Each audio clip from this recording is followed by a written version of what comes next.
Salut les kiddies, j'espère que vous allez bien. En tout cas, moi, la famille, ça va bien.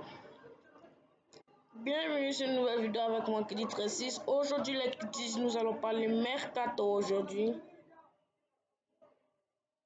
Alors, les kiddies, pour ce mercato, on a eu beaucoup de nouvelles, beaucoup d'actualités encore. Et aussi, on a eu quelques matchs amicaux. Donc, Saint-Pauli qui a remporté son match face à Nice 2-0.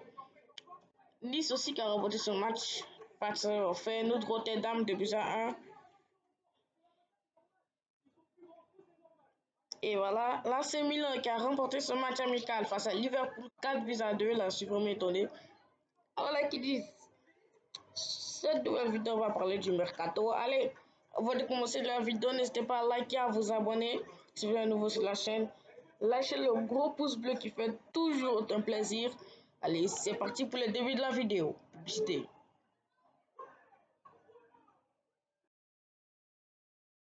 Alors, les kiddies, pour ce début de vidéo, on va partir du côté de l'Olympique Lyonnais qui a reçu une offre de 36 millions pour le joueur, pour le jeune pépite Malik Fofana. Et devinez qui a fait l'offre? C'est bien sûr le club de la Marseille, non pas Liverpool, hein. Everton, qui a offert 36 millions pour Malik Fofana. Et voilà ce qu'il nous dit ici.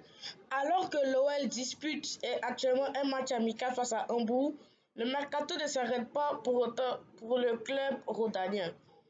Encore moins pour Malik Fofana qui brille d'ailleurs dans ce match de préparation face au club allemand. Il y a quelques heures, la presse anglaise révélait qu'Everton était en négociation avancée avec l'OL concernant le transfert de l'ailier belge. Une information confirmée par l'équipe qui vient par l'équipe c'est un journal sportif français qui explique qu'Everton a dégagné une offre de 36 millions d'euros pour s'attacher ses services. De son côté, Lyon réclame 40 millions et continue donc de négocier avec les Toffees. Mais un accord pourrait rapidement être trouvé, surtout qu'Everton discute aussi avec le joueur sur les termes du contrat. Les parties semblent donc optimistes. Voilà, c'est ce que nous dit Foot Mercato, les qui disent.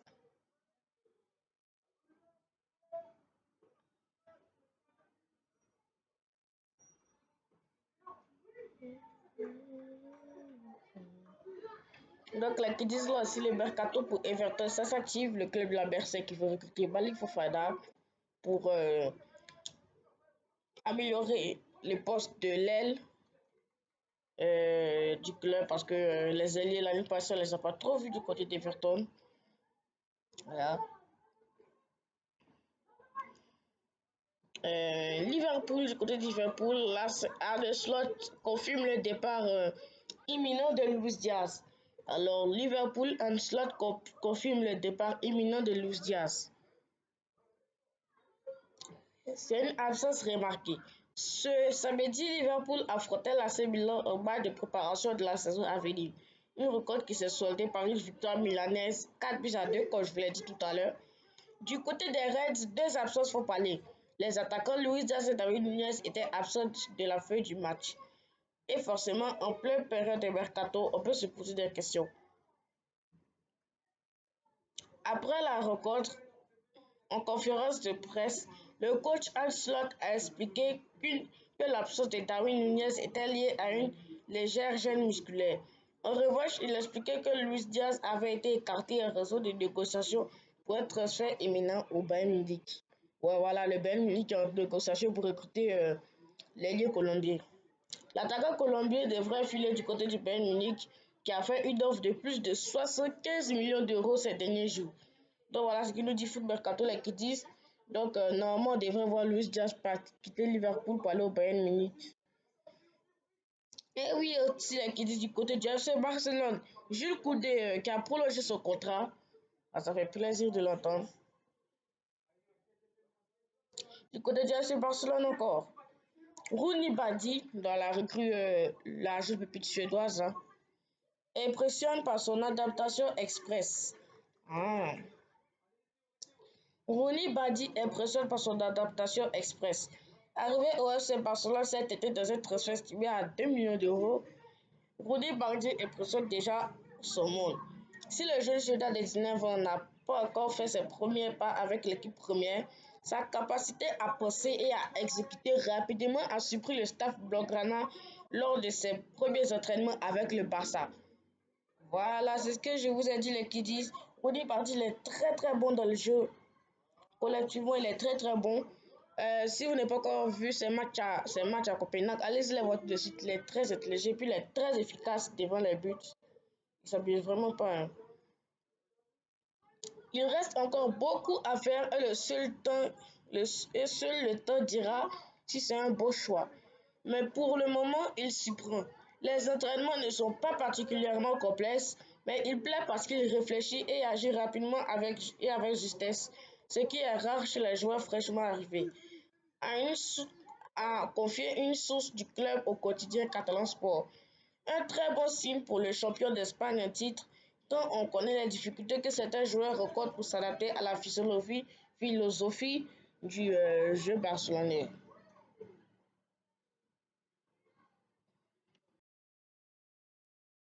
Alors, du côté de Galatasaray, le mercato s'active bien aussi, hein, puisque le club turc passe à l'attaque pour Gianluigi Donnarumma, le gardien du Paris Saint-Germain qui a fait une saison exceptionnelle avec le PSG. Galatasaray passe à l'attaque pour Gianluigi Donnarumma, aïe aïe aïe, sous contrat jusqu'en 2026, jusqu'en juin 2026, je vais préciser, jusqu'en juin 2026 avec le Paris Saint-Germain. Gianluigi Donnarumma n'a toujours pas prolongé son bail de la capitale française. Selon nos dernières informations, Galatasaray veut profiter de cette occasion et a formulé une offre pour le portier italien. Le dossier Gianluigi Donnarumma s'éternise et rien ne bouge pour l'heure. Lié au PSG jusqu'en juin 2026, l'international italien aux 74 sélections ne s'est toujours pas entendu avec la direction parisienne. Pour rappel, le principal point de blocage concerne toujours les conditions fixées par le Paris Saint-Germain à l'heure où le Transalpin touche 850 000 euros bruts par mois et que le club de la capitale, sur le modèle instauré par le conseiller sportif Luis Campos depuis 2022, lui a proposé un salaire fixe et une part de variable en fonction du nombre de matchs disputés, notamment qui peut représenter jusqu'à un tiers de ses revenus. Une formule qui ne plaît pas au gardien de 26 ans. Ah voilà, ça ne plaît pas à Donnarumma. Et donc Donnarumma, euh, on veut voir Donnarumma quitter le Paris Saint-Germain cet été, hein, les Kiddies. Donc c'est pour ça que le Paris Saint-Germain aussi est en train de se projeter sur un autre gardien. Et c'est le gardien du LOSC de Lille, lui qui a fait un match exceptionnel face au Real Madrid en Ligue des Champions. Alors que le flou persiste et que les nouveaux champions d'Europe gardent toujours un œil sur la situation de Lucas Chevalier, les rumeurs, elles se multiplient. Ces dernières semaines, la presse européenne révélait à ce titre des intérêts de Chelsea, Manchester City, l'Inter Milan ou encore le Bayern Munich. Si les Citizens ont depuis trouvé un nouveau gardien, un nouveau candidat est également entré dans la danse. Selon nos dernières informations, Galatasaray a ainsi décidé de passer à l'action pour l'ancien portier de l'AC Milan. Opportuniste, le géant turc souhaiterait logiquement profiter de l'incertitude planant sur ce bouillant dossier. Et oui, voilà les kiddies. Galatasaray est aussi entré dans la course pour recruter Gianluigi Donnarumma. Oui, voilà. Dans cette optique et toujours d'après nos indiscrétions, les pensionnaires du Raps Park ont formulé une offre pour le natif de Castellammare di Stabia. Après avoir trouvé un accord avec Naples pour le transfert définitif de Victor Osimhen, oui, 40 millions d'euros. Voilà, 40 millions d'euros. Victor Osimhen est parti à Galatasaray. Ouais, il a eu quelques problèmes avec son ancien club Naples. Galatasaray confirme donc ses très grandes ambitions sur ce mercato estival. Pour rappel, le club stamboulien va profiter de la vente de Floria, un terrain historique qui accueillait jusqu'ici le centre d'entraînement pour empocher 300 millions d'euros et ainsi viser les sommets européens. Un montant colossal qui pourrait donc permettre aux dirigeants turcs de proposer un salaire XXL aux portiers italiens. Ah, là, les Kiddies du côté Galatasaray, ça s'enflamme de plus en plus dans le mercato. Et voilà.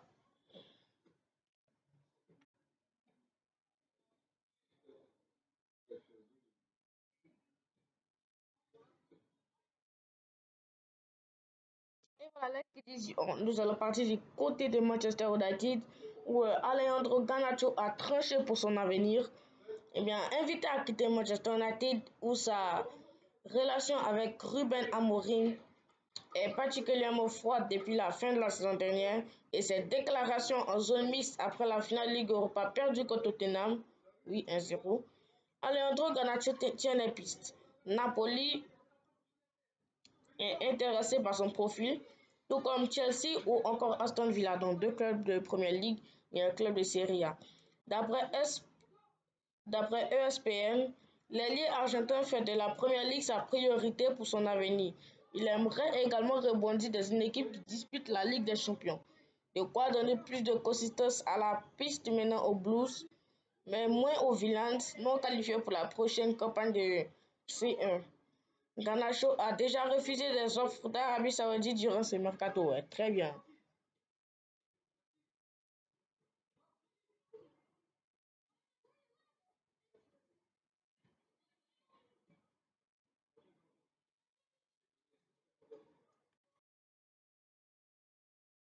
C'est la fin de cette vidéo. J'espère que vous avez aimé la vidéo. N'hésitez pas à liker et à vous abonner si vous êtes nouveau. Le gros pouce bleu, hein, il fait toujours plaisir. Et si vous voulez savoir tout sur la saison prochaine, alors regardez cette vidéo sur le calendrier de la Liga 2025-2026. Ciao les kiddies, à plus pour une nouvelle vidéo.